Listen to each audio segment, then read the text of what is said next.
everyone.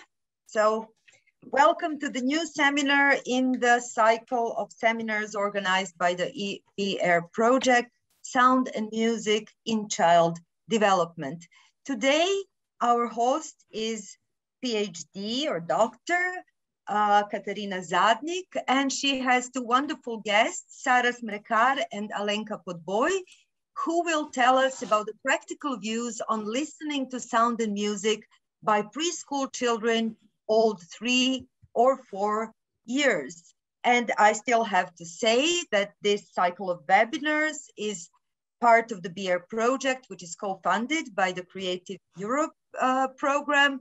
And I'm very, very glad that we are all here tonight. So Katarina, please, the Zoom floor is yours. Thank you, Sunčica, for the introduction. I warmly welcome you at today's webinar, 6th webinar already.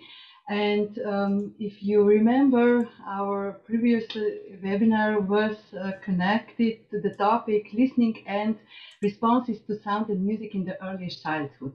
So we highlighted the developmental specifics of child's responses to sound and music up to the 3rd year. We discussed about the differences between hearing and listening, and we stressed many factors influencing active listening, such as auditory perception, active involvement of child in musical activities, then attention to sound and music, and as well important adult. And in tonight's webinar, we will continue with this topic, but mainly from 2 different perspectives, from 2 aspects of programs. First, of the publicly validated program in the Slovenian kindergarten, and the internationally well-known pedagogical Edgar Williams concept. So, listening to music and is one of, let's say, one of musical activity as independent activity, and is also an integral part of any other activity, such as performing or, let's say, creating music in both concepts. And with invited experts, the implementation aspect will be discussed by 3 and 4 years olds. We will actually present the didactic approaches and some other ways on the practical basis how to encourage auditory perception at this age.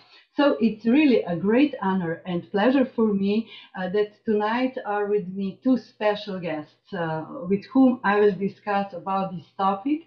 And these are Alenka Podboj, who is a pianist, piano teacher and music theory teacher at the Music Center Edgar Williams, and Sara Smrekar, who is specialist music teacher and also music theory teacher at the private Waldorf school in Ljubljana. She is also a preschool teacher. So I think a lot of aspects will come out through our webinar. But first, let me present their CVs.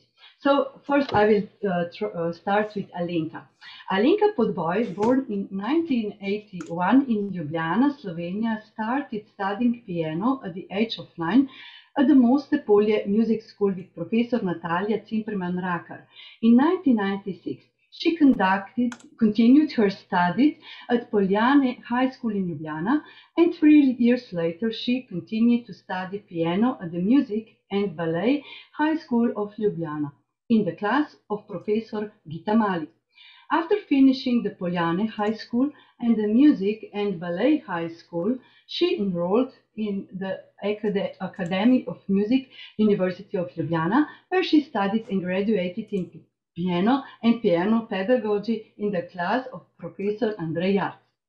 Already as a student, she started working in music schools, first as an accompanist at the Mostepolia Music School and later as a piano teacher at the Conservatory of Music and Ballet in Ljubljana. In 2007, she also enrolled the program for obtaining pedagogical diploma for Williams teachers, which she successfully finished in 2011. In 2008, she began working at the Music Center Edgar Williams in Ljubljana, where she remains employed until today. Her area of work at the center includes all 4 pedagogical programs of Williams musical education. These are Introduction to Music Level 1 and 2, Pre-Theoretical and Pre-Instrumental Introduction, and Living Solfeggio. She also works as professor of piano. Her students received numerous awards on piano and solfeggio competitions. In 2017, she acquired a golden prize with piano student at the Carinthia International Piano Competition in Radlje ob Dravi in Slovenia, and first prize and first place with music theory student at the Sonus competition in Croatia. In 2018, she acquired the first prize with a piano student at the Dusan Protic Memorial in Belgrade, and a golden plaque with a music theory student at the Temsi competition in Slovenia. Since 2011, she is an active member of the Slovenian Society for Musical Pedagogy Williams.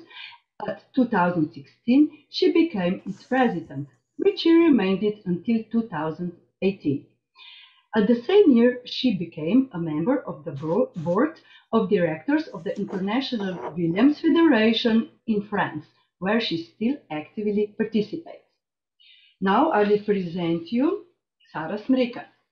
Sara Smrekar, born in 1994 in Ljubljana, attended studies at the Academy of Music in Ljubljana at the Department Music Education. In 2019, she completed her master's degree with the thesis Effects of Musical Activities on Social Development in the Preschool Period. In 2019-20, she employed at the private Waldorf school in Ljubljana, where she teaches the subject music art in primary school and music theory in primary music school at the Waldorf school. In the same year, she started to conduct exercises within the subject Music Didactic 1 at the Department Elementary Education at the Faculty of Education, University of Maribor. During this period, she also conducted music and dance classes for the youngest children in Ljubljana's public kindergarten.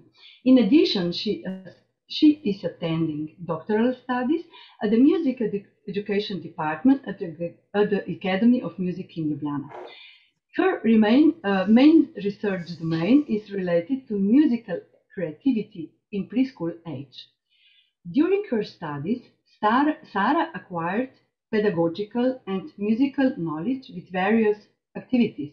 She participated in projects, innovative music didactic approaches with elements of music therapy in working with children and adolescents with emotional behavioral problems, in which she participated and in preparing the professional manual, Emotional and Behavioral Regulation through Music. And she also participated in project development of Montessori materials for use in music education lesson in music school.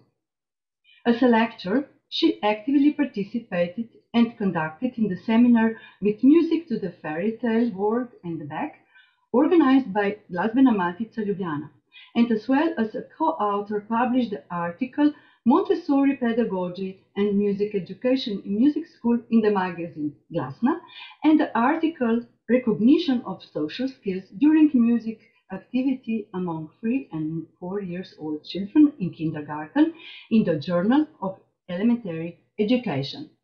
So these are our tonight's guests, and we will start with the interview. So our topic is related to sound and music in the earliest childhood education, and I will start with Alenka. So Alenka, you are a music teacher in the Music Center of Edgar Williams, and you are there for many years.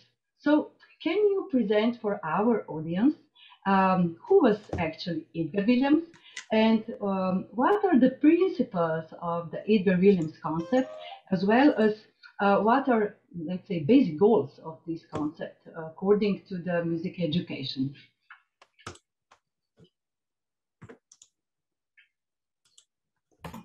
Yes, well, good evening to all, and thank you for this very nice introduction, and thank you for the invite to this wonderful project. So yes, let me just share something with you. So Edgar Willems is now mostly known to us as a Belgian music teacher, the author of what we know today as Willems Musical Education. Of course, he was not just that. He was a great intellectual, a scholar in the classical meaning of this word.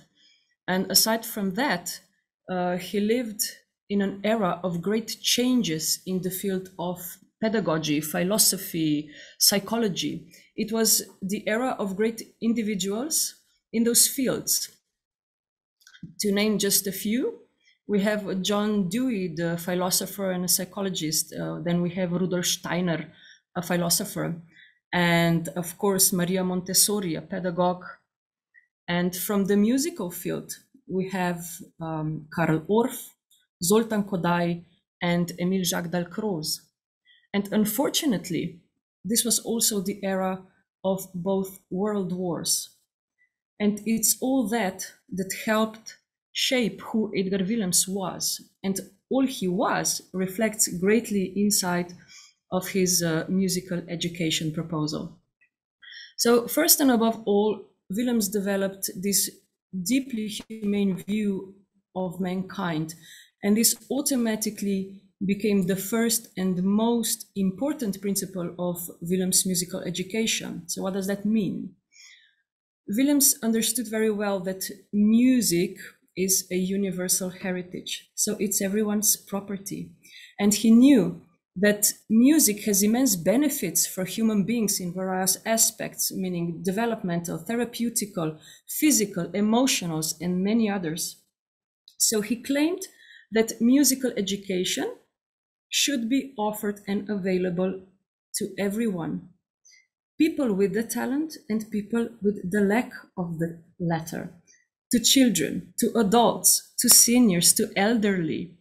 It should be also available to people coming from difficult social background. And of course, it should be offered to people with disabilities, and no matter what the disability is. Of course, he was also an artist. His beginnings were actually in painting, but he was always very fond of music. He was a self-taught musician. And later he got more and more fascinated and impressed by music and musical phenomena, so that he completely dedicated his life to it. And music for him was not just a part of art. The music for him, it became an ideal. And from this respect, this deep respect for music, the second important principle is born. Meaning whatever a teacher does with the student or students, it's singing a melody, presenting an instrument, doing the rhythms, doing the body movements. The teacher should always do it in the highest artistic way possible, because music or any musical activity should never be taken superficially. To go on, Edgar Willems, a teacher, of course, but what makes him different than any other music pedagogues of his time? First, he was able to organize his pedagogical proposal into a systematic progression. A systematic progression that leads a child from something that is concrete, such as the sound, for example, to something that is abstract, to the note, to the sign for the tone. And also, we lead the child from something instinctive to something that later becomes conscious. And most and above all, what made him different is his perception of children. He saw a child as a complete individual, so a human being with not only an intellectual, but also a sensoric and an emotional side. And he strongly opposed the idea that children are to be educated solely through their intellect. Quite on the contrary, the physical and the sensoric and emotional side should have the advantage in musical education. And this became another important principle. So the living experience of music and musical phenomena should always precede any theoretical knowledge. And the only way for a child to achieve that is through his active participation. Of course, beside all that, Willems was also an inventor. He was a constructor. He was fascinated by sound, and not just in a musical sense, but also in its physical aspect. So he constructed and designed and helped design various musical instruments or devices that could help musicians in their practice. One of the instruments he helped design became significant for his musical education. This is the Intratunnel Metallophone we see on the picture. And I hope later we will have the time to explore it a little bit in the practical use of it. So that's for Edgar Willems and his role today. His role today, I believe, is the same as it was 60 or 70 years ago, because one is to preserve the musical heritage, yes, to pass it on to the other generations in the purest way possible. But also for teachers, we should never forget that music is a natural part of any of us. So no matter who we are working with, we should always work from within that person. And I think that in both these aspects, the Willems set the standards as high as possible. Thank you for this introduction of Edgar Willems, who he was, how he worked, and really this human approach to a child, to a human. This is, I think, the most, let's say, the basic thing of this concept. And maybe I would like to ask you, we read in your curriculum that you actually, you have experienced all 4 pedagogical programs. Let's say you work to the introduction to music level 1 and 2. Then you worked at the pre-theoretical introduction, pre-instrumental introduction, and also living solfeggio. And you are also a piano teacher. So you have really a lot of experience. And according to our topic, I think there is a program, Music Introduction, which is really intended for 3 and 4 years old. So can you tell us what are the basic goals of this program, or let's say maybe purpose in this earliest childhood education? Okay. I will just show you another slide because I think it's easier that way to understand that or to. Okay, so yes, Willems' musical education is structured into the 4 levels.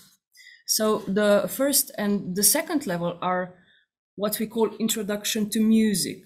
And these 2 levels are especially dedicated to the living experience of the music and musical phenomena. This is what I was presenting to you at the beginning. And the 3rd level is sort of a transition phase between the first 2 levels and the 4th level. So this is where theoretical knowledge begins. So we take all the previous experiences, we start organizing them, we start naming them with proper musical terms. We introduce reading and writing, and we also start the preparation for the instrumental practice. And then after finishing these 3 levels, the child is now prepared to start level 4, which is the beginning of a proper musical solfège and of instrumental practice. And Willems chose the term living solfège because on one hand, he's preserving, and on the other hand, again, reminding us that all musical experiences must be alive and vivid and artistic. But yes, let's now focus on the first level. Of course, the first thing you need to do here is to welcome the child into the world of the sound. So you need to excite him, you need to fascinate him, you need to invite him into a cooperation with you. And of course, you need to encourage him to do the things himself, the active participation. And by doing all that, what you really do is you open that little box of musical predispositions that exists inside every child. And this is what we're trying to do, to achieve in the first level. We are awakening and reinforcing musical instincts that exist inside within the child. One of the most important terms of the first level is impregnation. So impregnation plays a major role in all activities inside the first level. But what is it? When you're driving in your car and you're listening to music over the radio, you're being impregnated by that music. But not just that, you're also being impregnated by the sound of your car, even though you're not necessarily paying attention to it. So impregnation means absorbing the sounds that surround us, and we are absorbing them in a conscious or subconscious way. Now, during the lesson, we are impregnating the child with all musical and pre-musical elements, the various sounds, the melodies, the harmonies, the rhythms, and this will enrich the innate musical treasury of the child. But let's take a look now at the lesson structure for the first level. Each lesson is divided into 4 parts, and they always follow in this order. So the hearing part, beating rhythm, singing songs, and natural body movements. And the lesson is 60 minutes long. Now for the hearing part, the main goals here are to reinforce or to establish the connection between the ear and the voice, and also to impregnate the child with as many rich, vivid, varied sounds and musical experiences as possible.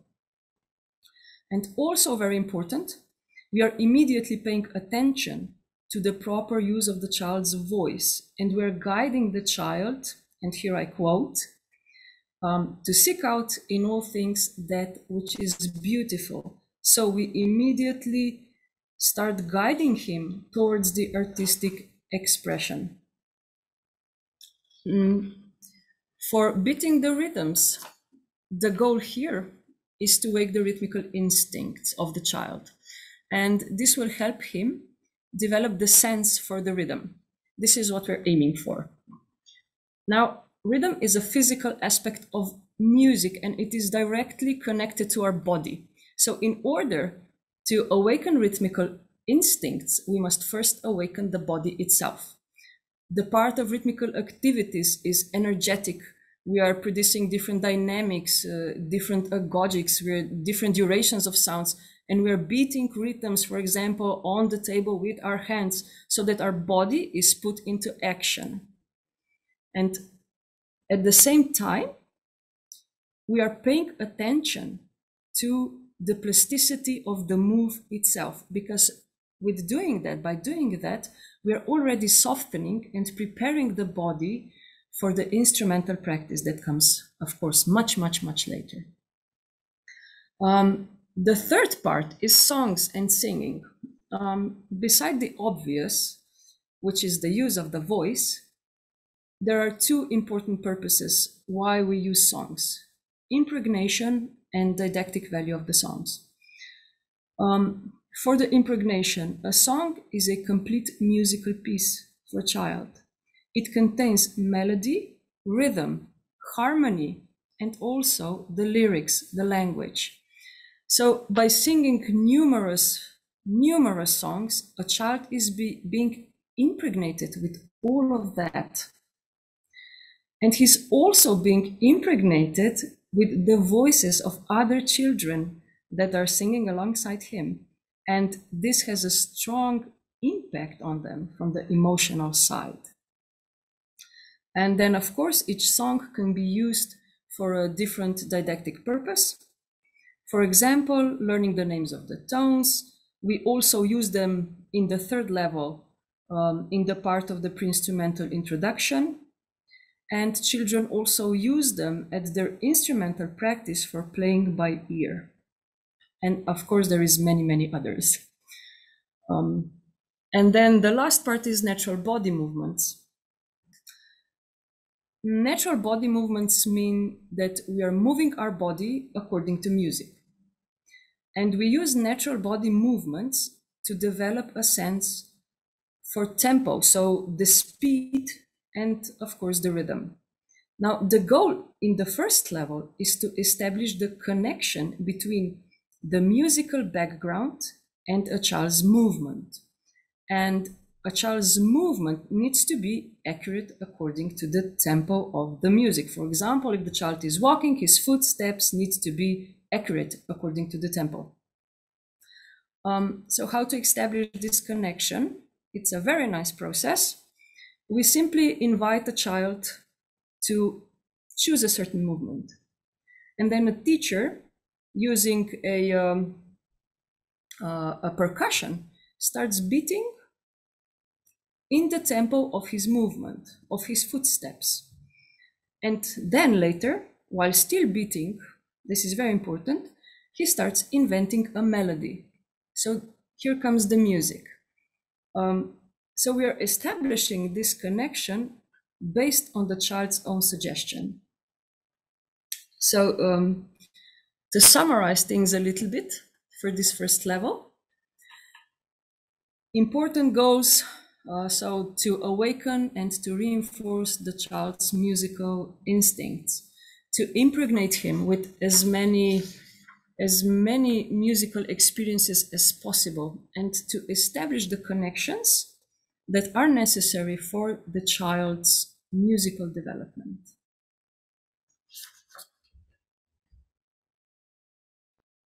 Thank you, Alenka, for this presentation of this, let's say, music introduction of this program for 3 and 4 years old. Yes, we can see that Edgar Williams really was aware of impregnation, of child's impregnation by music. Since we all know that when child is born, he already starts to listen to different sounds, music, and he is like a sponge. He absorbs everything from the environment. And he actually, Edgar Williams, he was, I don't know, really visionary. Like he really feels with a child. He knows their needs, what the children need, that how to make a contact with a child.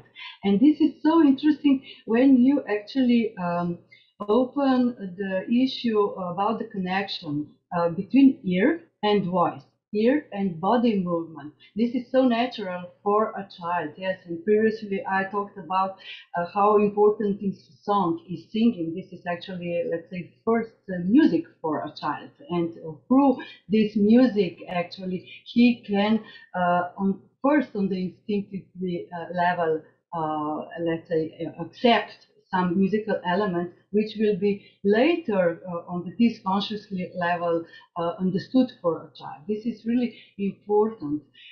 So thank you for this introduction. We will return to you a bit later. And now I will discuss with Sara.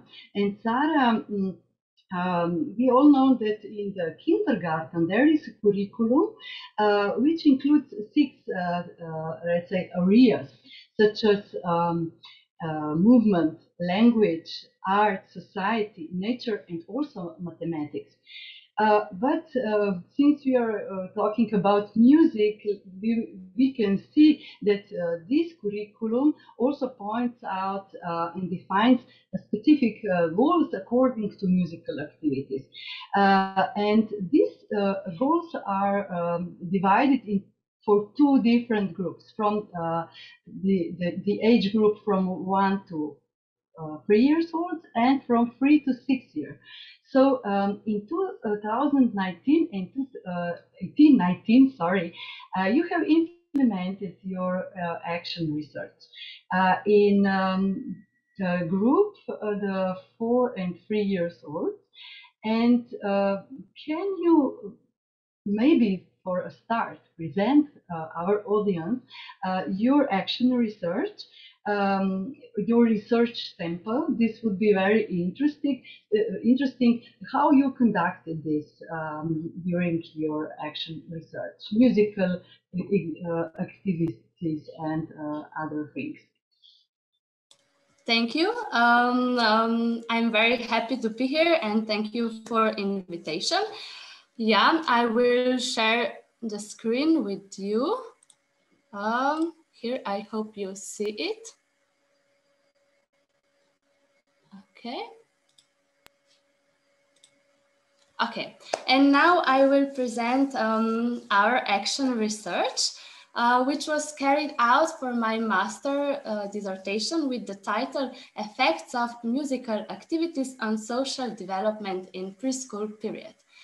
So our main purpose was to find out if and how musical activities encourage participation and interaction among the children. So we carried out the research, which lasted from the September 2018 and until the end of February 2019. And we planned different musical activities such as singing, playing on Orff instrument, then music creativity and music didactic games. And all this activity had added a social component. So we planned these musical lessons once a week for about 45 minutes and with the group of 19 children, and they were aged from 3 to 4 years old. Even though that we performed musical lessons with all the group of 19 children, we observed just 10 children, and there were 3 girls and 7 boys. We chose them depending on the time they were included in kindergarten. So the 4 children were visiting the kindergarten before the research in the same kindergarten group, and 3 of them were visiting the kindergarten also before, but in a second group, so with a different kindergarten teacher, and 3 of them were just started to visiting kindergarten before our research. So that was the whole new environment for all of them. We also analyzed and presented the results through the direct observation, and we have the three ways of observation. And the first one is that we had 2 observers who were observing during the activities. Then we had 2 kindergarten teachers who were observing these 10 children before the musical activities and after musical activities and during the whole week in the kindergarten activities. And then there was the third one, and that was me as the performer of musical activities. And I observed the group of whole 19 children. So I was observing the general responses of all of them. During the research, we found out that there were more and more verbal communication between the children and that the children knew each other better. Also, we found out that there were more and more conflict situations and a situation with inappropriate behavior. That was during our research, but at the end of our research, we found out that the children were integrating in musical activities more often, and they were cooperating more and more in them. Music didactic games were the activity that connected the children with each other the most. The children shared musical instruments with each other increasingly more often during the musical activities.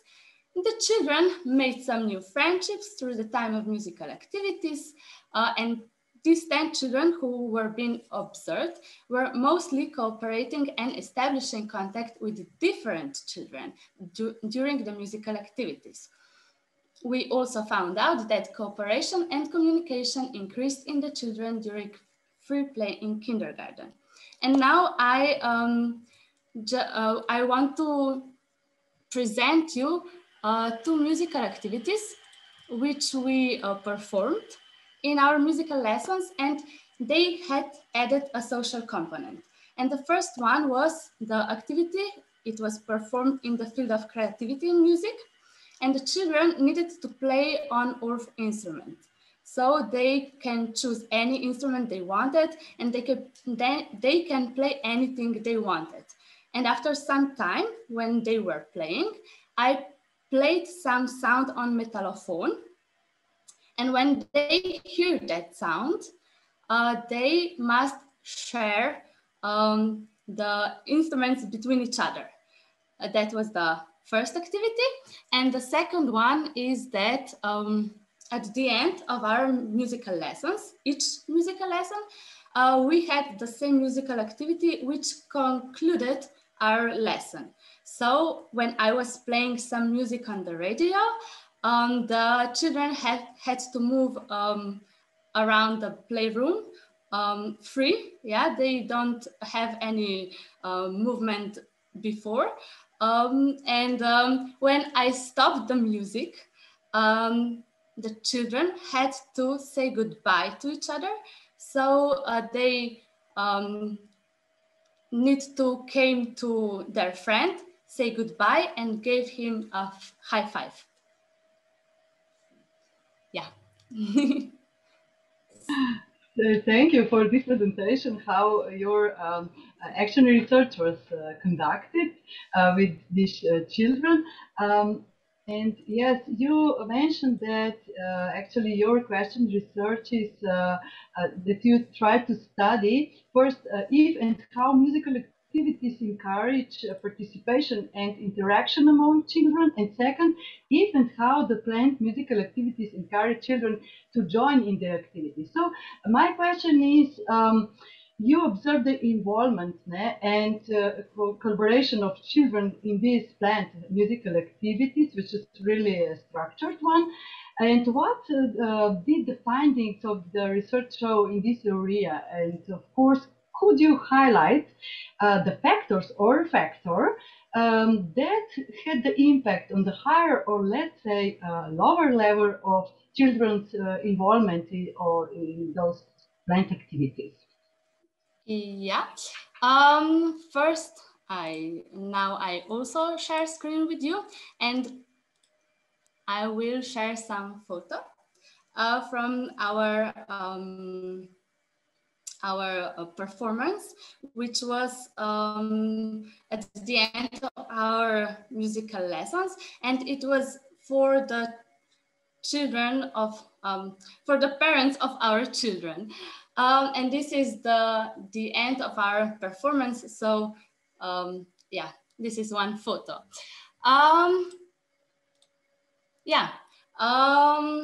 At the beginning of our research, the frequency of involvement and cooperation was connected to different emotional moods, to the inclusion of an unknown adult, and to the formation of a new group, which I mentioned earlier, that this was the represented a new social environment for the whole kindergarten group.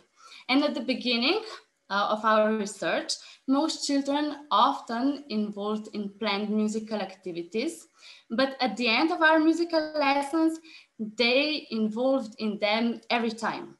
Yeah, and as just the engagement of musical activities grew, so did the children's active collaboration in them. At the beginning of our research, the most children cooperated in planned musical activities often, but at the end, they started to cooperate in them every time or always. Yeah. Yeah.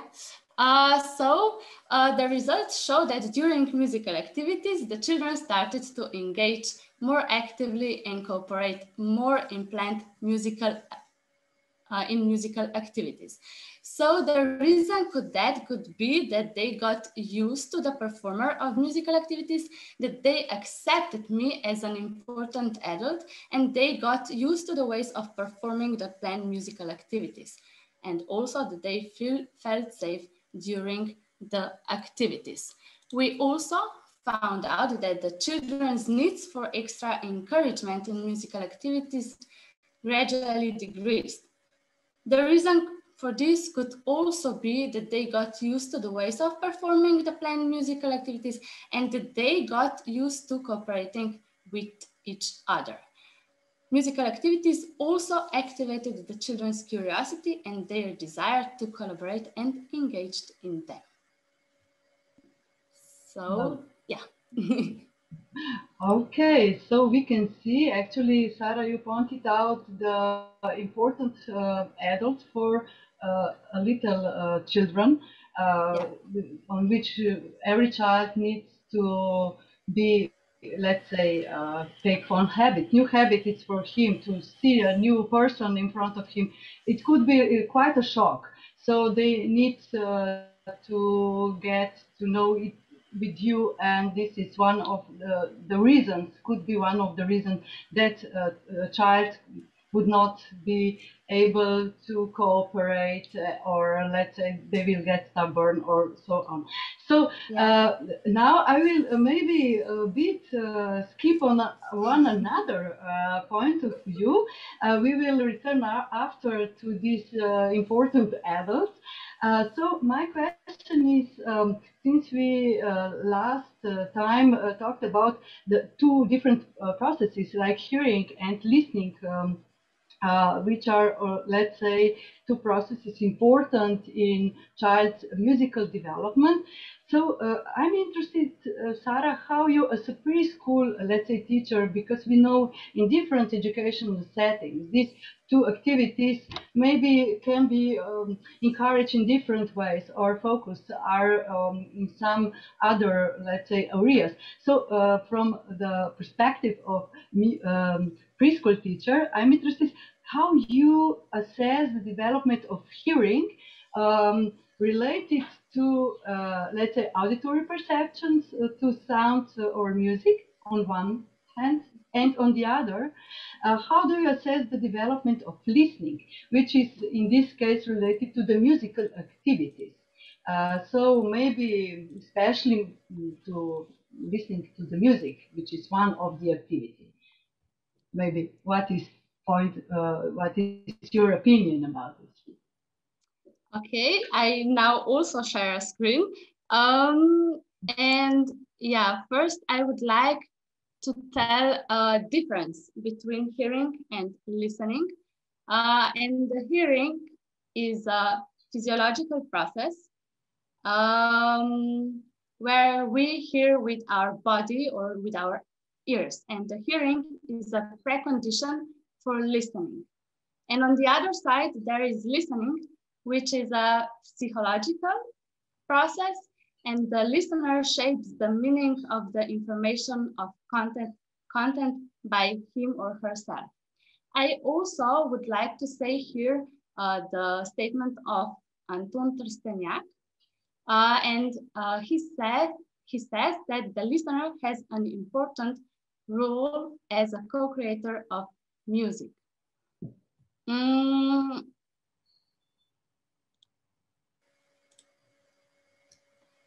In the development, the main way of listening to music with preschool children is experiential listening. And this way of listening encourages different moods and emotions in the child. And it is connected with the activities where children express their experiences. We want to maintain interest, encourage children's happiness towards music, develop their desire to listen to music, and the habit of choosing music and including it in everyday life. So we lead the children through the process of hearing, to listening. So from the perception of sound to active listening. And we then transform the child into an active listener. So I want to give you an example how we do that in our research. The children met with ORF instruments for the first time in our research. So at first, we introduced them ORF instruments like triangle, shaker, hand drum, and claves. And we introduced them through the play or game. Then I hid these instruments under the blanket and invite some child to play or first that to search the instrument and then to play on this instrument. Then he or she was encouraged to show this instrument to other children and he or she was encouraged to play just like they feel to play this instrument. After that, I also introduced the instrument. I told the children what is the name of this instrument and how we could play on it. And then we talked about this instrument. So in this time, we did the, we researched the sound of this instrument, yeah? And then we repeated these activities after several lessons.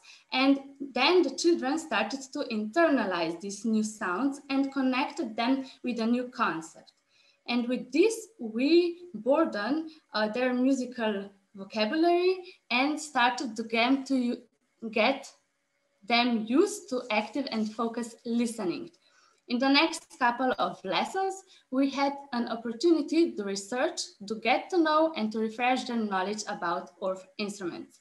And after that, we had the activity where we group these children. So, and every group had got a different ORF instrument. So for example, group 1 represent the claves and group 2 represent the shaker.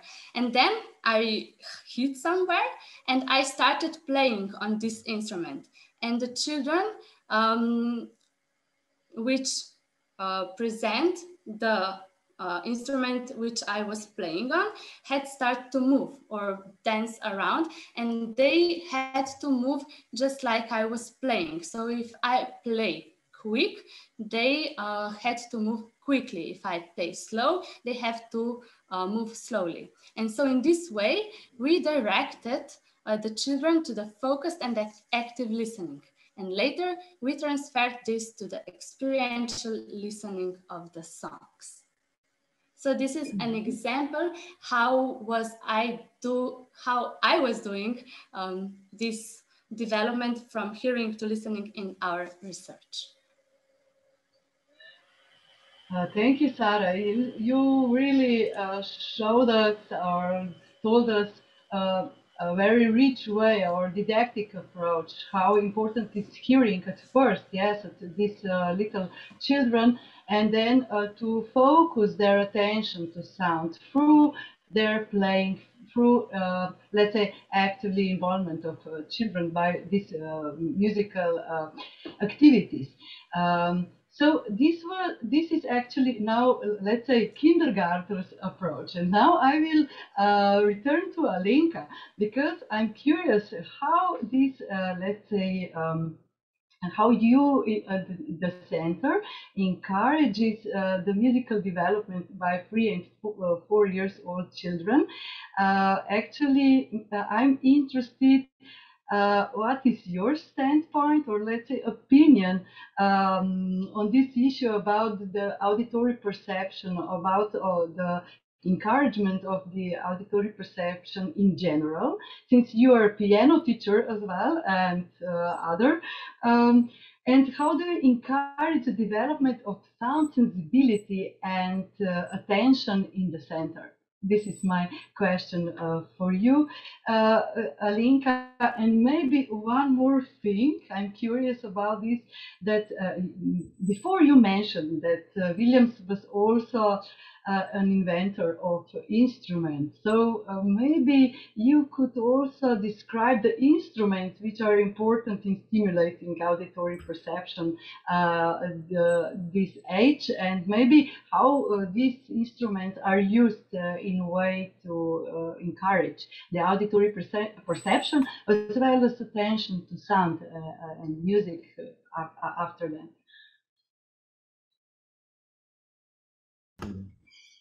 Yeah, a very complex question, actually. So, of course, the higher the sound sensibility of a child, the higher the possibility that this child will be able to manipulate the sound in a very rich way, in the rich dynamics, the rich colors of the sound. And yes, here I will go a little bit off topic. I find one thing very important, being also the teacher of an instrument. And when the child begins to learn an instrument, it very easily happens that he gets disconnected from the sound. And does that mean that this child is not sensitive to the sound? No, of course not. We know he's sensitive to the sound, but we need to understand that when the child begins to play, he first needs to pay to the body posture. Then there is a certain technical skill involved. Then is reading of the text, and I have to understand the text to be able to then manipulate the instrument. And then comes the fourth and the biggest difference is that before playing an instrument, the child was manipulating the sound with the use of his voice. So the sound was a part of him, the voice is a part of him. And now the sound happens somewhere outside. Okay? So what I find important, here we are, again, we have to establish another connection. And this time the connection is between my inner hearing, so this is how I want this to sound. And then with the help of my body, I have to manipulate an instrument, or so an object, and the sound happens somewhere outside of me. And then comes, okay, now I have to listen and I compare to what I heard. So is this the same? Yes, nice, no, let's go again. Okay, so again, another connection must be here established. I think it's really important, at least I found this important in my job, because, you know, we're constantly then telling our kids, you know, listen to yourself. Well, just listen. Why don't you listen to yourself? Well, because he's burdened with everything else. So patience and understanding, and he will do it. He is sensitive. We know he is. So, okay, let's go back. How do we do all this in the Williams musical education? I just like to show you one pattern that's really important for us. So let's share. Yeah, this one. Okay. So it's the presentation, imitation, reproduction, and invention. We use this pattern when we are working. We actually use it in every activity. Okay, what does it mean? For example, I am presenting an instrument. By this, I'm already impregnating a child with the sound of that instrument. And then there is imitation. I invite the child to, with the use of his voice, starts to imitate what he just heard. And then comes reproduction. When the certain sounds are stored inside our memory, we can reproduce them. We no longer have to hear them. So I can show you the bell to a child and he will go tin, tin, tin, tin. He already knows it's a bell. I know how it sounds. I can reproduce it. And after that comes the invention. And invention is really, really important. Invention is the expression of that child. And this is really, as I say, it has a really big value inside our musical education. And this pattern that you saw happens to be one of the most natural patterns in our lives, because we have all experienced it. And this is the patterns we all used when we were learning to speak, because Willems incorporated the stages of speech development inside the musical education, because music is a language. So this is the very natural way for children how to start to be active in music. Now let's take a look at the instruments, of course. There is one very significant instrument for Edgar Willems, and this is the slide flute.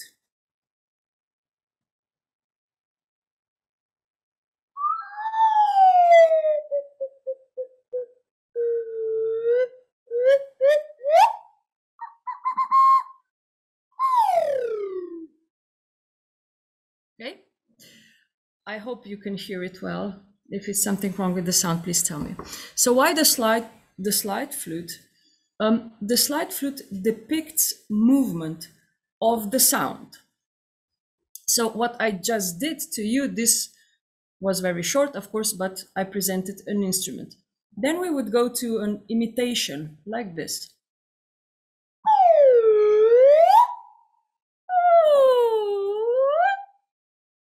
I have to do it first because I'm a teacher and I have this role of always presenting things. So I do it first. You can also see that I'm using my hand. My hand moves according to the sound of the movement. Now, children would imitate that as well without even knowing it. And later, this movement of the hand will help them to consciously understand the sound, that the sound can move up or it can move down or it can stay on the same pitch. Okay? And after imitation and reproduction comes the invention. The invention, we usually do it like it's a dialogue between the teacher and a child. So for example, the invention will go something like this. Me, a teacher, I would do.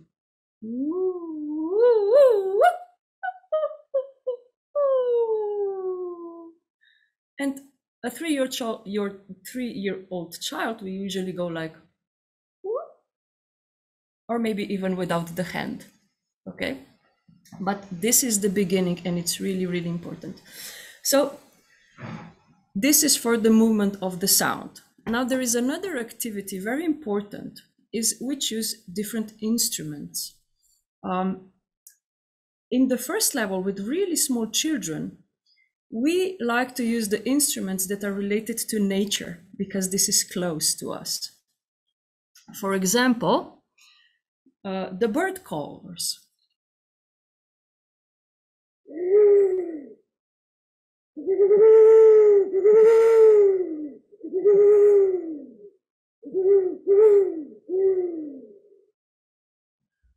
Or maybe this one.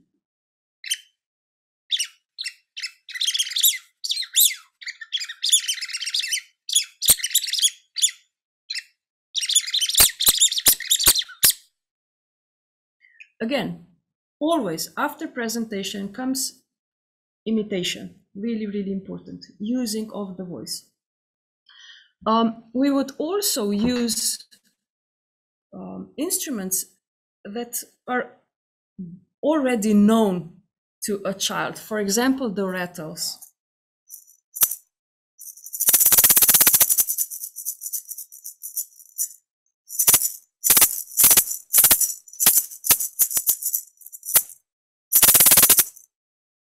Okay.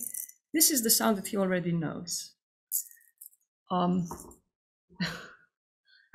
I chose one, also coming from the nature, just to make you smile a little bit, not to be too serious all the time.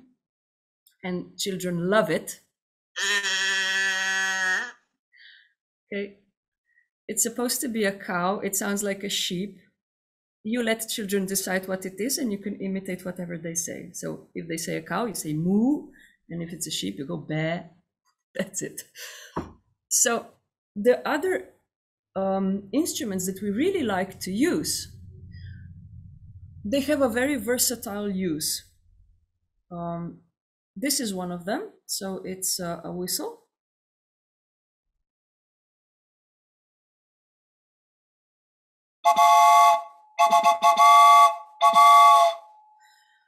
Usually the children get the association of a train, but we're impregnating him already with the chords, not just that.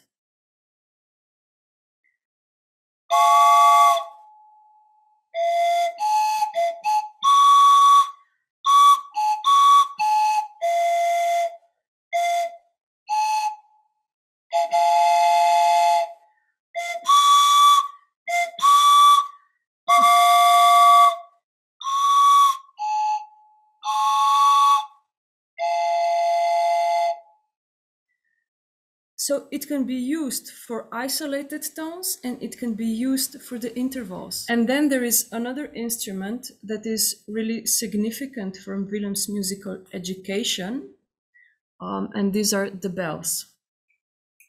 They say that Williams have over 1,000 bells in his workshop, ordered in the order of the micro intervals. So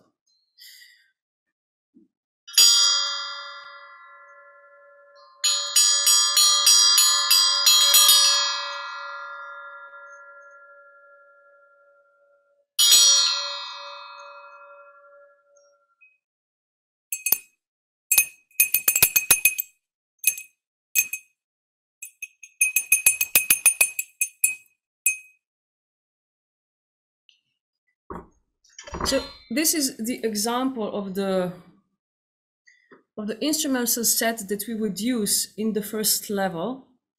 Now, what we would do after choosing this set and presenting it and imitating it, we play a little game.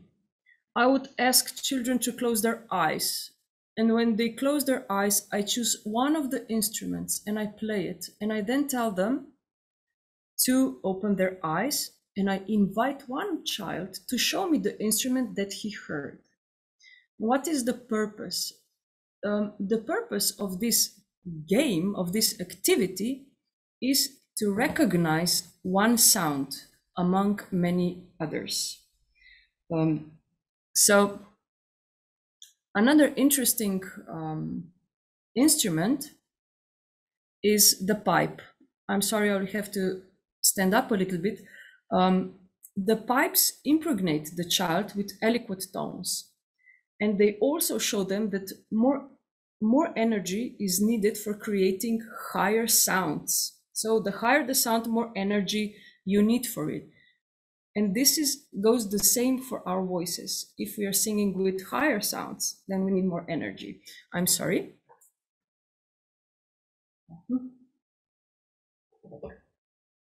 So this is the pipe.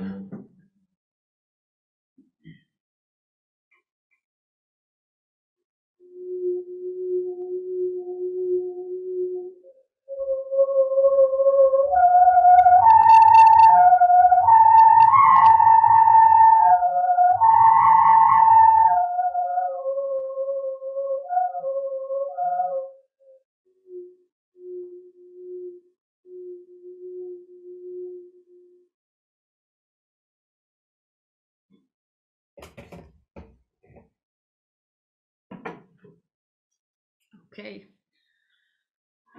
And now, last but not least, is the Intratunnel Metallophone. It's actually quite a big instrument. I'm sorry, it will probably not go, you will not see it completely. It looks like this. Okay? And together with it, you will see why. Later we have another one that is empty. Okay. Just give me a second.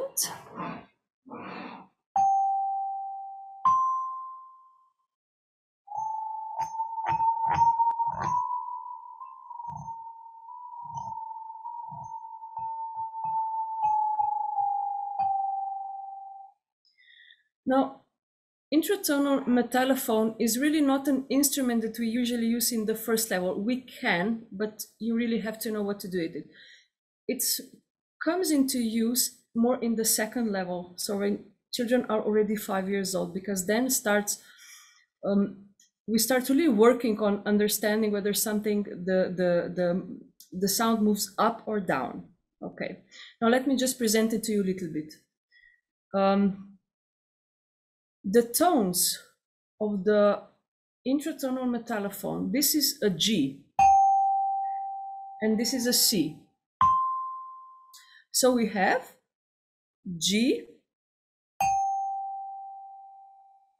A, B, C.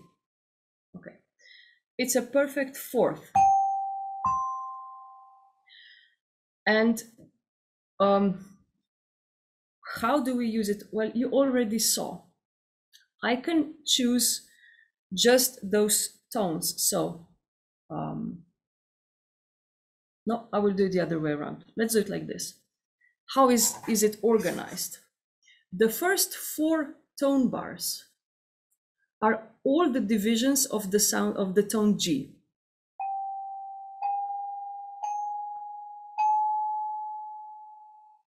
These are quarters of the tone, quarters. Then we have from the 5th tone bar to the 22nd tone bar, it's all a division of the tone A.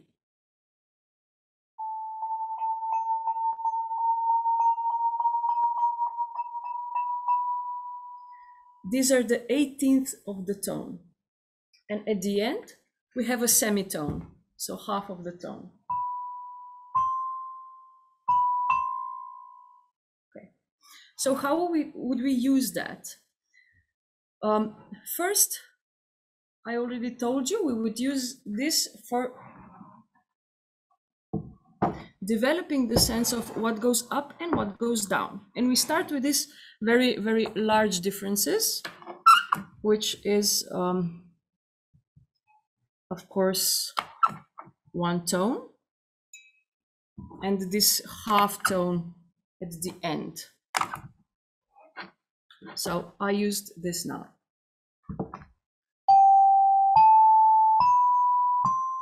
What we would do, we would maybe say to a child, please close your eyes, and we would go. And he would say, up. This is one way, or maybe on the same spot, or down.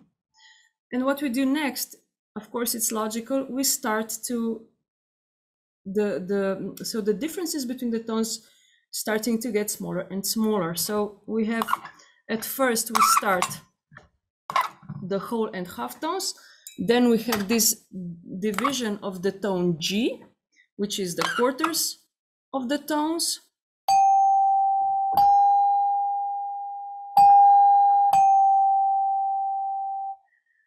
And then we go to this, to the tone A, which is the 18th of the tone. Of course, we cannot start immediately with the 18th of the tone because it's too small a difference.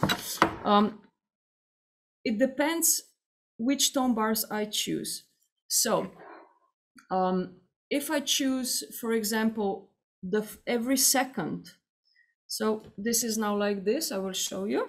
I just take some of the tone bars out.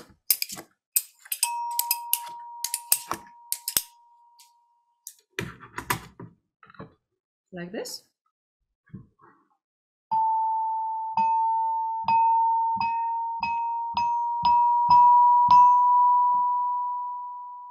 And then the process is the same. First I present the imitate, we sing one, and then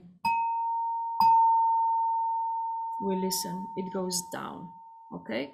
And of course, again, then we put all the tone bars inside, so we have 18ths of the tone. And what kids really love is when you take all the tone bars out later, when they're already developed in their hearing, they already have this very high sensitivity, and they arrange everything by themselves. So this is it's a very, very thought through instrument. You can do a lot with it. Okay, I just show you one of the things, but so That would be, I would say, one of the most important instruments for Edgar Willems. Thank you, Alenka, for this beautiful presentation of instruments and how you used them in order to awake this auditory perception by 3-year-old children. I was once on your observation, I think one music lesson, and I was, let's say, really amazing. It was for me how these little children let's say, put attention to sound. They were really without any words. It was totally silent in that room, and really, really high motivation for participating in these, let's say, musical activities. And it's so thank you that you actually showed us how Edgar Williams concept really have a structure, how he leads a child from presentation to imitation to reproduction, like, yes, like I'm learning, let's say, language, my maternal language, same it is, he combines it, let's say, in a music language. He did it maybe the same. And one thing I would like to point out, I noticed now when you were playing the instrument, you every time actually you tuned in the sound. I saw your, let's say, this expression of the sound. It was not just play something, but every phrase, sound phrase was, let's say, it was logical. It was already a music. And we maybe now we were mostly were focused on sound, not yet on music, but these patterns were already connected with, let's say, your interpretation. And from my point of view, this is really important for these little children, because through this they first they can feel you as musician, and they can connect through the interpretation, through this emotional level to the sound and music. This is also one of my observations. So really thank you that you show us this. And now I will return to Sara. As Alenka mentioned already, listening to music is really, let's say, complex ability that requires training of many skills, as we see. And maybe I would like to ask you, Sara, what are your observations in the learning activity listening to music by 3 and 4 years old, maybe during your action research or from your, let's say, experiences, and how do you achieve, let's say, these planned learning goals in this area, this age group? Now we are in the frame of kindergarten settings, educational settings. Yeah, now I will also share my screen. I think that it's the most complex skill in this period, the skill of concentration and attention. And I think that, in my opinion, the kindergarten teacher needs a lot of preparation for listening to the music. Because the listening must have some sense and meaning for us too. And the kindergarten teacher needs to answer the question why he or she chose some musical piece. I think that we need to gradually involve children in active listening and involve different factors through the different musical activities. When I did my research, there was 2 musical activities, and the one was music didactic games called Drum, Where Are You? Or in Slovenian, Boban Kje si? And in this activity, children were looking for the sound of the drum. First, just the sound of the drum, but after we also put different orff instruments, and they need to choose just a drum, and they need to recognize the way from the sound came from. And the second music activities or music didactic games was called Palček, or in English, Gnom. And in this activity, the children practiced their attention for the silence. So we accustomed the children to the silence, because if the Palček was awake, the children need to play on these orff instruments, but if the Palček was sleeping, the children need to be quiet. So with these two musical didactic games, we developed a children's concentration and directed their attention. And we also accustomed them on silence, which, for my opinion, is the part of attention process. Now I will just quickly show you how I did listening to music in our kindergarten group. So I first prepared the environment in advance, and then I did some introductory motivation. So we sing a song, or I ask the children some riddles, or I tell them a story, which was in the same theme of our new song. Then was important to me that the children felt comfortable. So they could sit on the ground, on the floor, or they could lay down or laying down. And after that, when they felt comfortable, I asked them listening questions. So I asked a question which focused them in some part of music. Then we started to listening to the music, but from the silence. Yeah, it's very important for me that they need to be quiet, so the focus began. We were listening to music in two different ways. So one is the musical piece, or we could say that I just sang them a new song for them, and we were learning this song later. And this presentation of new song, I connected with the visual images. So the children could easily internalize the lyrics, and they started to sing with me quicker. And after the listening, we spent some time in silence, so the children could experience the impression of the song. And then we just talked about the listening question, which I asked them before the listening. Then we repeated the listening to music and connected it with free movement or dancing. So they internalize this song better. I think that the children can improve their concentration and listen more actively after some time, or the children in our research did. So yeah, that was the general, let's say that was how I performed this listening to music.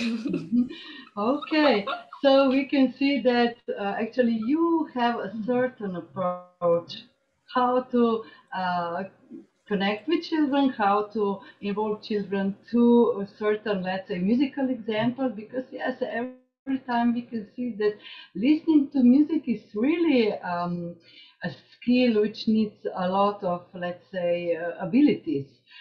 To pay attention to sound, to be focused during the listening, yes. And by these 3-4 years old, we can see this is quite a difficult task for them, yes. And as you already mentioned, maybe one more question.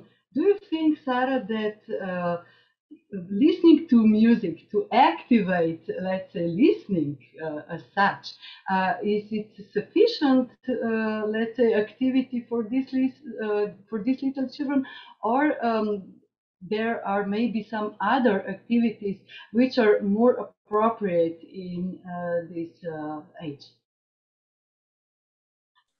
Well, I think that listening to music is the end of this developed, and we could, and that just listening to music, that it's not enough. In my opinion, we need gradually developed from hearing to listening, and this is a part of process where we can perform different activities to practice the skills, as attention or active focus listening. So we perform, for my opinion, different musical, and we could use non-musical activities, and I highlight here the sense of music didactic games. And maybe the creativity, especially when the children need to move free while they listen to music. So if I understand you quite right, music didactic games you can see maybe as a starting point, one of the activities which could be a starting point for active listening. Maybe it could be a bridge to the active listening. Do I understand you right? Yeah. You understand me right, because when I did some review of the existing music didactic games, I noticed that music didactic games are mostly directed on auditory sound perception. They also are designed in the way that they encourage different skills for later listening to music. And we could say that the music didactic games are the bridge from hearing to listening, and they could help us with this development. Thank you, Sara. So now I will return to Alenka because once I attended the observing hour in the subject music theory at the center, and I think, Alenka, you were a teacher then. I visited your center with my students, and in the group there was a blind girl. So this blind girl, she really, I don't know, she was really participating in every musical activities, and she was so, I don't know, curious, and their reactions to sound and music was immediately. So my question is, I know that Edgar Williams actively engaged in the use of music also of this therapeutic purpose. And my question is, how often do you encounter, let's say, in your center with disabilities, and how do you support these vulnerable groups in activating, let's say, auditory perception, especially if somebody have let's say, a problem with hearing, or in this case, okay, it was a blind girl, but I know that she needed to write music, and Pavlica it was she used for typing the notes, let's say pitches, which she heard. So this would be more of one of the aspects which is very, let's say, interesting for us. Yes, definitely. Well, being Williams teachers, it's not so much of a question whether we would work with these children, but the question is how. So in our school, I'm sorry, just to, I wish to present to you two cases actually of our school, but I'm not sure we have the time. So can maybe just a couple of insights on what we did, like that. Okay. So yes, so far at our school we have we've had 3 blind students. We've had quite a few students with Asperger's syndrome and autism. We've had I think a couple of children that had some disabilities connected to the difficulties at birth. And there was also one student with really a mental disability. So you asked me about Mila. Yes, Mila is a blind girl that started the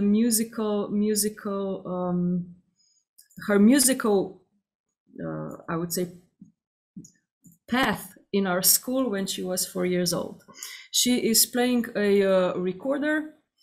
I will skip I would like to show you to hear her play, but I don't think we have the time. I will just go to the adjustments that were necessary. So what happened? I have to tell you, it was not me. I've never worked with Mila. So what I'm sharing here with you are the experiences of my colleagues. So the adjustments for Mila at the beginning, the first and second level, actually there was no adjustments needed, with the exception of the natural body movement, because obviously Mila cannot move around the classroom by herself. So she did them, but she did them on the same spot. They were a little bit more static, but still the body was moving. The adjustment started at level 3, because this is, at this point, we introduce writing and reading of music. Unfortunately, at this level, this was not possible for Mila. It was not possible because at the same time she entered elementary school and she started to learn the Braille alphabet. And before knowing the Braille alphabet, it's impossible to learn the Braille signs for the music.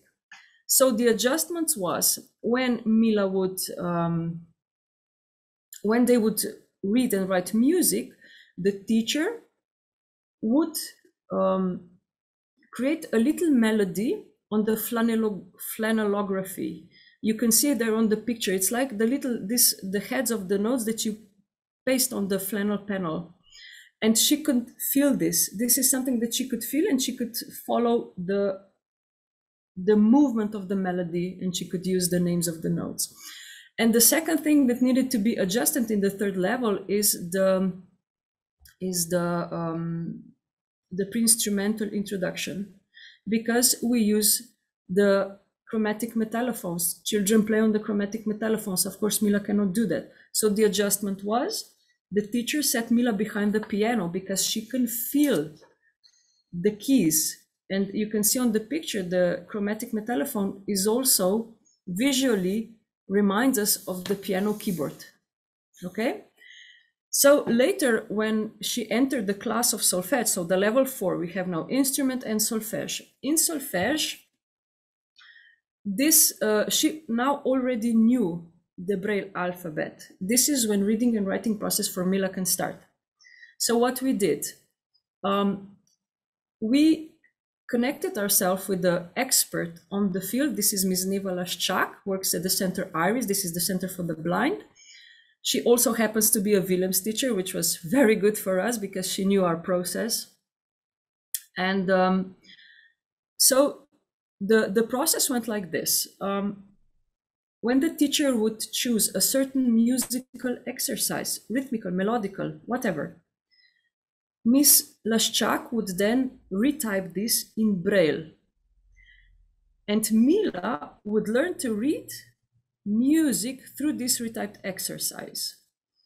And also, she would also, again, immediately start to write musical signs on this Braille typing machine that you can see here on the picture. So this was a process. And for the instrumental practice, it was very similar. At the beginning, of course, of the beginnings of her instrumental practice, she's playing a recorder. She was not able to read, of course, the musical pieces. So what she did, she was playing by ear. Okay, so I was explaining about the didactic value of the songs of the first level. This is when Mila used them. Okay, she was playing all these songs by ear. And later, when she was already a little bit introduced to this writing of music, the process would be the same. So her instrument teacher would choose a musical piece. Miss Neva Laschak would retype this piece into Braille. And Mila would start to learn the musical text for the recorder via this retyped musical piece. So what is important here, what I would like to say, these are our experiences with any child we work, and every child is unique. So it's cooperation. The teacher, the family, it's very, very important. And then the expert of the field, whether he is just giving you the insight on the certain disability, or he's like Miss Nevalaszczak, offering the additional support for this child that this child needs. So if you look at Mila today, what she achieved and in all these years, oh, I'm sorry, I forgot. Her strong points, yes, they are. Mila has an excellent memory, and she definitely is also naturally gifted for music. She, like you said, you observe her, she's very sharp. She is always attentive. She always pays attention. She understands everything immediately. So her musical predispositions definitely are large. And combine this with a very, very good memory, because since she is blind, she has to memorize every single piece she plays. Okay. So to move on, what is Mila today is she's the 4th grade of the instrument. But what I would like to stress out more, she became completely or almost independent in these solfège classes. So she now takes this braille typing machine to the class of solfège, and while other children are typing, are writing, for example, the melodic dictate, she does the same on the braille typing writer. And not only was Mila able to be equal to her peers, she surpassed them. Mila actually skipped 1 grade of solfège. And even though she skipped 1 grade, she's still the best in the class. Okay, and this year she will also participate in TEMSIC. TEMSIC is Slovenian national competition for the young musicians, and she will participate in the category of solfège. So this was how this process was done. I think it's as I said, it's a very good example of the cooperation that must be done, not just the cooperation that I mentioned, also cooperation between the teacher. This is a very big circle. And I know my colleagues, even I hear them many times speaking, what are we going to do? How are we going to work? And things like that. So this is Mila in a very short version. Thank you for this great insight of Mila's, let's say, process in this education, musical education. We have some, let's say, questions here. Wait a minute now, Anna Čorić.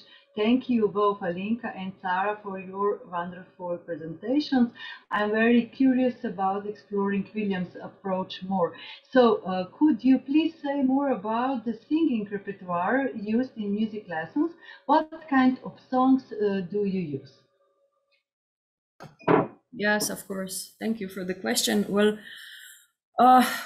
again, it's a process. So at the first level, we use songs that are only on 2 to 5 tones. It's a very small ambitus, it's a very small range, because the child's voices are not yet developed.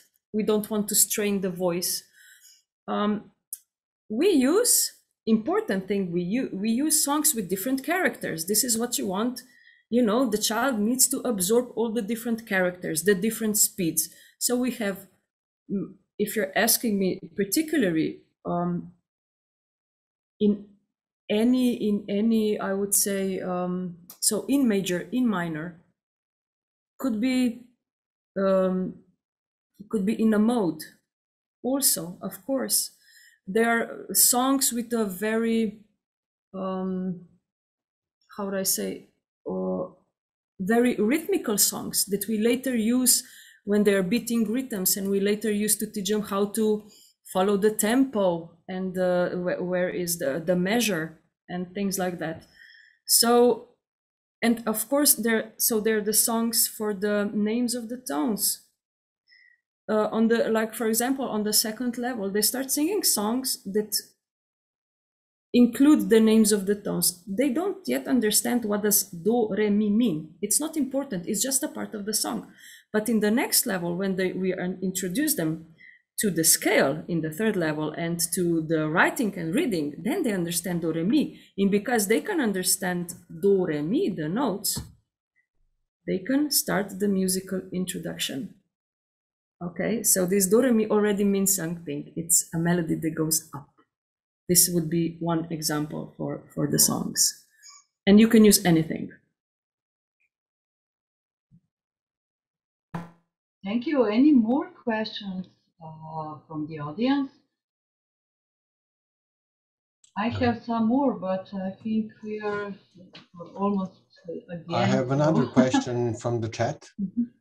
And that is, what is the social structure of your children? This is for the Williams program. So are socially underprivileged children also included in your Williams program? And how was this in the past? It would probably be a good question for both presenters, actually. Thank you.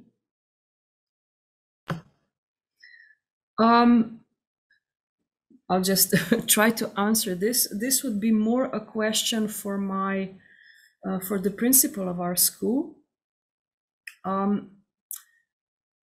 So for me, I know there were cases when there were some struggles from the financial side, for example, and I know that they were always, she was always trying to find the solution. But I'm not familiar enough with these cases to be able to explain them to you. Okay, so I apologize for that. This is actually the only thing that I can say. In our school, the way we work, or at least how I see it, we go case by case. We get an application. So if it's something that is really difficult or different, or in the case of this special needs, we just go case by case. So I'm sorry, I don't think I'm the one that can answer this question to you. Oh, I think it's a great answer. Sara? Yes, in our research we did with the whole 19 group, and I'm not sure if we were not focused on these areas. So I think that we will do exactly the same with the all kinds of this area. So yeah. We don't have this situation, so now I can answer exactly on this question, but yeah.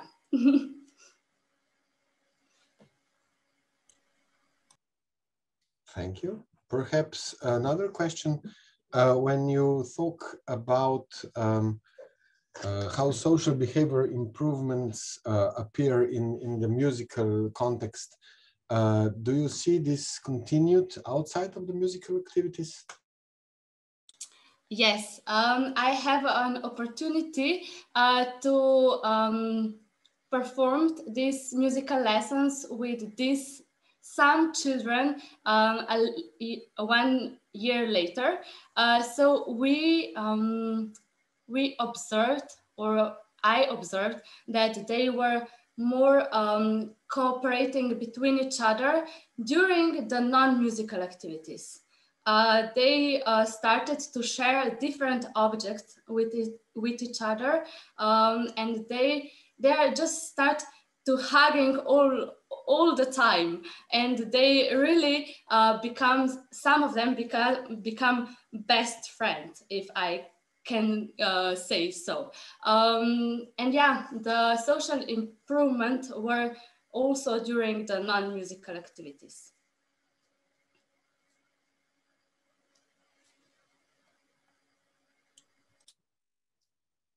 Thank you. I have another question in the chat from Professor Zadnik. Did I understand that 60 minutes is a standard duration of a lesson at any age? Are there any intervals or adjustments to individual maturity? I'm not sure, maybe this question is for Alenka, Podboj, or both? Yes. No, I'm sorry if I didn't make it clear enough.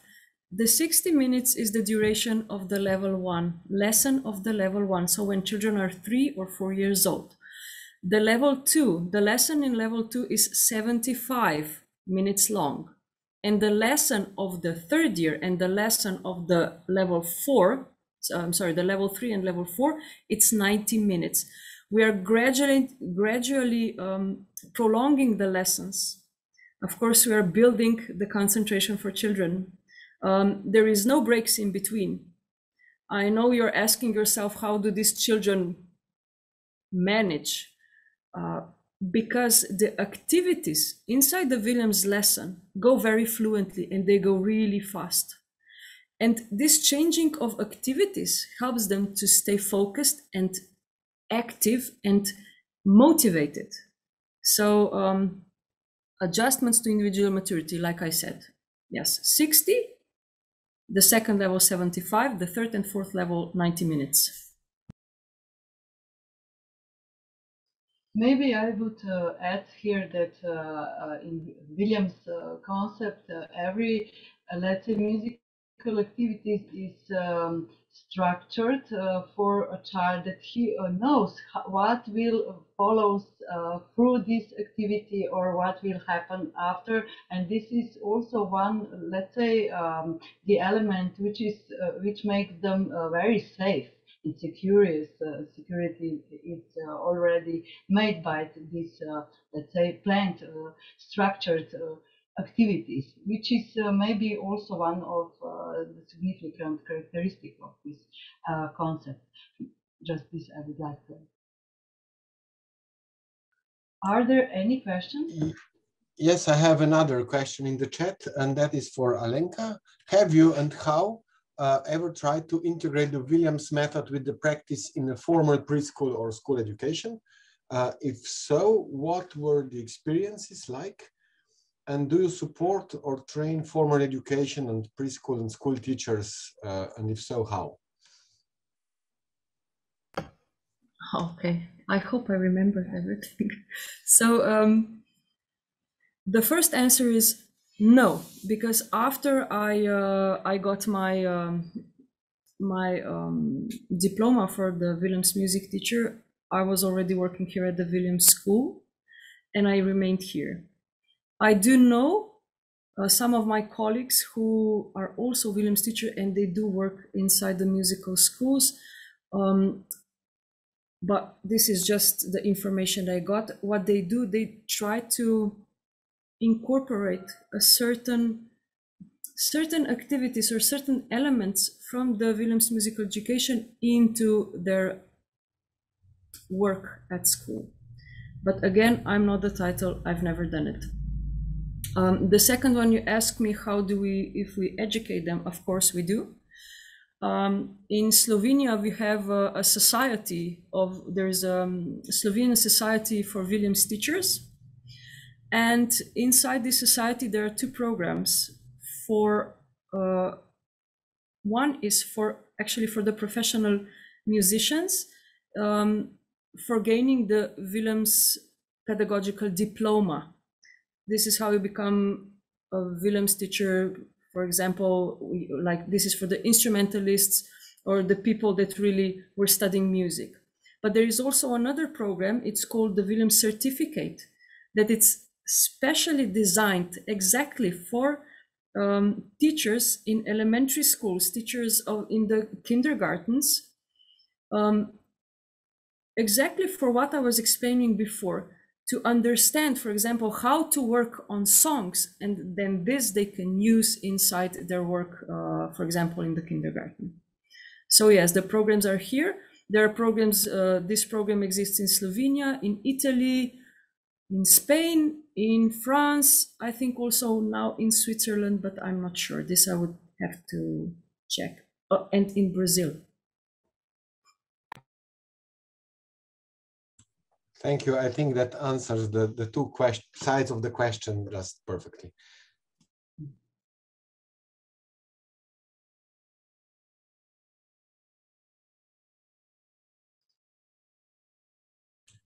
I have another question from Professor Zadnik.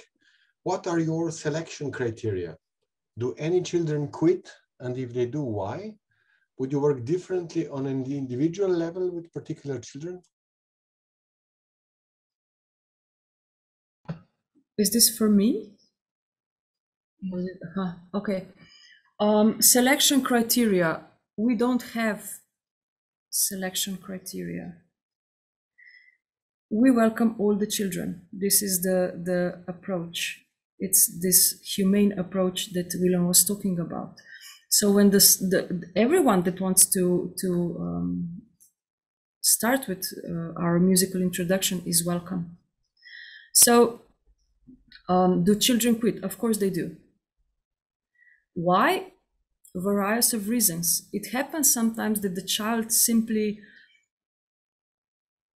doesn't feel well inside the group. Maybe he's not yet able to separate himself from the parents when they're small. And in this case, when you see that this music is giving this child the opposite effect, we would actually recommend it's better to stop. Okay. Of course, there are other problematics here, but for this question, would you work differently on individual level? If you're asking me this from the aspect of our group lessons, so meaning the introduction and solfège, there are cases when we work individually. For example, we have also one girl, she's my piano student actually, who is an Asperger syndrome and ADHD. She functions, of course, inside the group, but what happened now, that all the schools are in lockdown, we had to work via Zoom. And her working via Zoom inside the group, inside Zoom conference, this was very, very difficult, and it became, in time, it became ineffective. So what we did when we were able to, the teacher, her teacher in the group classes, that's not me, that's Miss Urška Dimšar, would call her individually on school and work with her, so that she also gains something from so that she can advance like that. So yes, of course, there are cases when we have to work individually, but there is a very deep meaning inside the group activity. It's the group also. So nevertheless, we never take one child and we don't always work with him individually. He always is also a part of a group.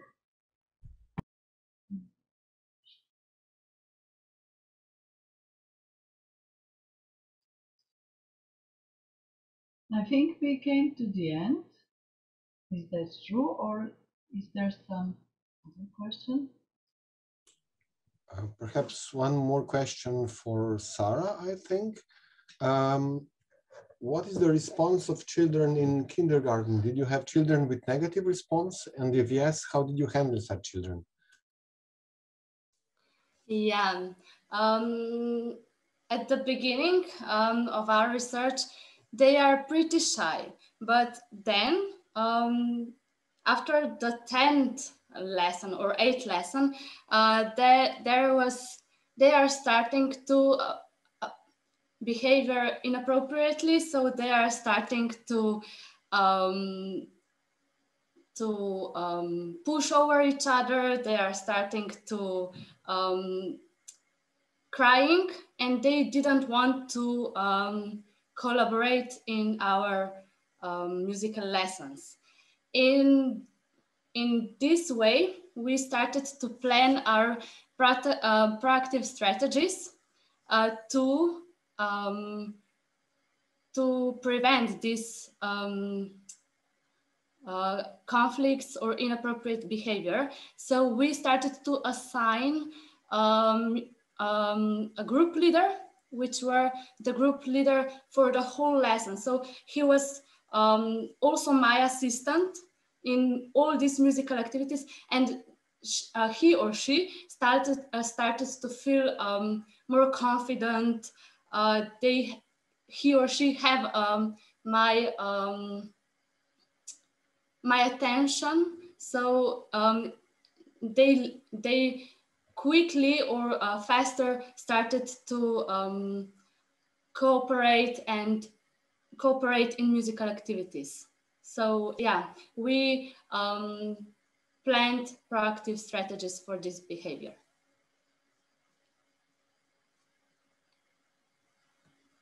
Thank you very much.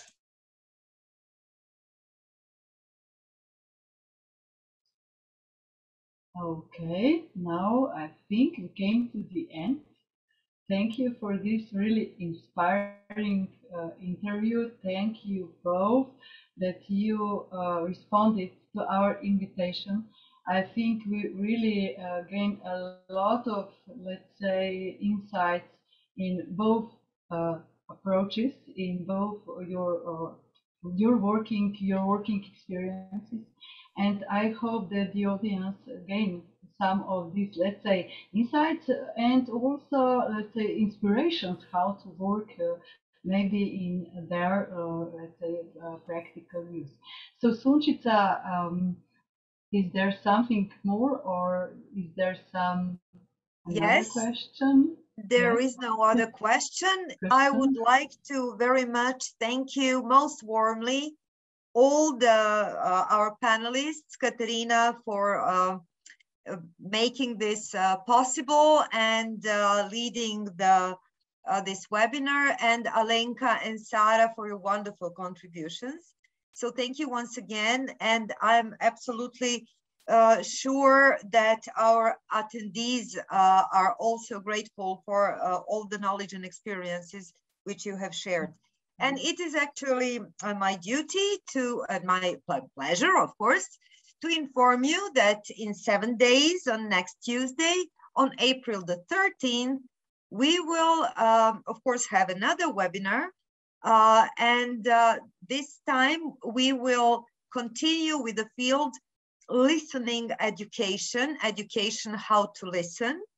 And the webinar will be hosted by our dear colleague from Croatia, Ana Čorić, and she will present the organization Music Together, which is an organization pursuing music education for babies and toddlers.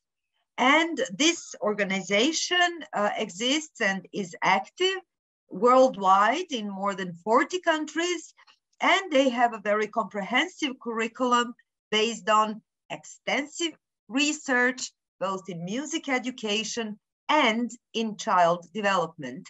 So this next webinar will be most probably very useful for all the sound artists and pedagogues, but also to a largest group of parents, because we will learn how we can think about and how we can organize and implement a nice and meaningful time together with the children, especially in the extraordinary circumstances of lockdowns that many of us are experiencing. So thank you very much for tonight, and hope to see you in 1 week in a new webinar from the cycle Sound and Music in Child Development within the BEAR project co-funded by the Creative Europe.